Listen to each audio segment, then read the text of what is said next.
The 21-day lockdown in India due to the coronavirus, which has now triggered a mass exodus of migrant workers. Thousands of migrants have gathered at the Anand Vihar bus terminus at the Delhi-Uttar Pradesh border, sparking concerns of overcrowding and violation of social distancing norms.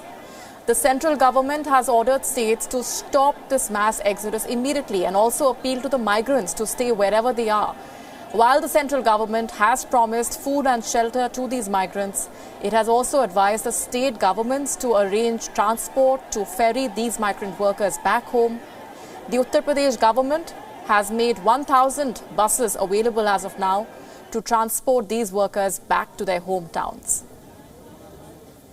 Let's get in further perspectives now from our political editor, Karthik Sharma, joining us over the phone line. Are sufficient measures being made and enough steps being taken by the state governments, Karthike, to tackle this crisis?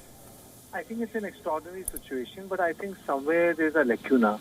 I think somewhere there's an administrative problem, and I think somewhere the logistics are not working okay. For example, when it was decided the country is going to go under a lockdown model, everyone knew that there are going to be 37 crore domestic migrants.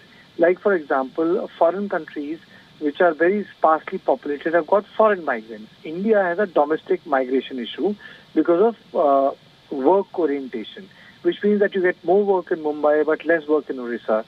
You get more work in Delhi but perhaps less work in some other part of Northeast. You get more work in Chennai, but maybe you will not get more work in the rural parts of Tamil Nadu. So what has happened is that because of the declaration which took into place, and the fake news which was circulated that at the borders of the various metropolises, the buses would be available, there was an exodus.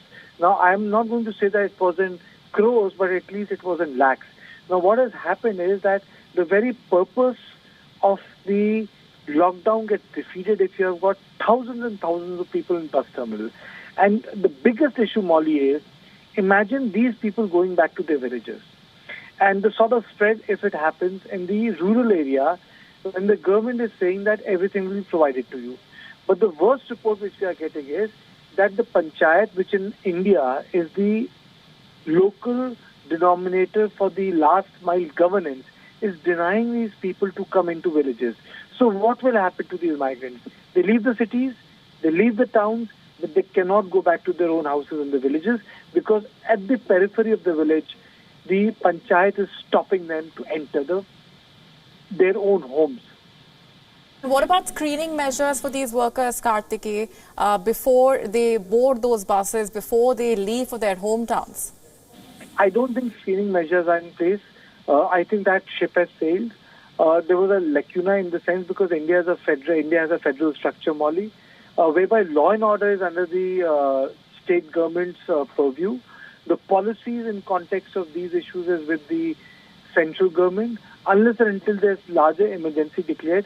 For example, today, the Chandigarh administration declared that between 10 to 6 p.m., people will be able to go out and buy medicines and they will be able to purchase things. So the curfew got relaxed. So we will be dealing with these issues. And I think the biggest issue right now, apart from the nitty-gritties of groceries, is how do we stop our community transmission?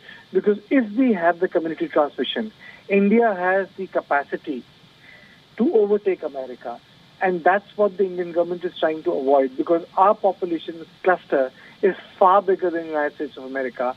And today, the United States has surpassed both China and Italy in terms of a hotspot. And India wants to avoid the stage 3. And the only way they can avoid the stage 3 is to avoid what today happened in the bus terminal in Delhi, where there were more than 25,000 people.